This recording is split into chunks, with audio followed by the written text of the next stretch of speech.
Pemerintah Kota Palembang menerjunkan Satuan Polisi Pamong Praja untuk penertiban bangunan liar di Jalan Gubernur Haji Ahmad Bastari, Jakabaring.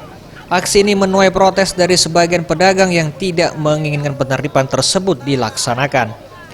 Kabid Ketertiban Umum dan Ketentraman Pol PP Kota Palembang Supadi menjelaskan, penertiban dilakukan karena keberadaan bangunan liar pedagang dianggap mengganggu ketertiban. Mengingat sepanjang jalan ini tidak diperbolehkan mendirikan bangunan dan keberadaan bangunan pedagang secara tidak langsung juga menjadi salah satu penyebab kemacetan.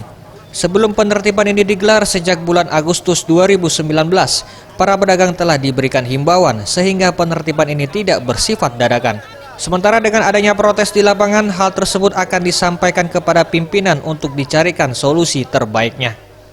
Kita ngobrol, kita sampaikan pada daerah, kemudian kita sosialisasi melalui pamflet ketempel di sepanjang jalan ini bahwa supaya Jalan Haji Bastari ini tidak diperkenankan mendirikan bangunan dalam bentuk apapun jarak dari 19,5 meter sesuai dengan Pergub nomor 136. Sepanjang jalan untuk Jalan Bastari ini adalah jalan provinsi yang jaraknya 19,5.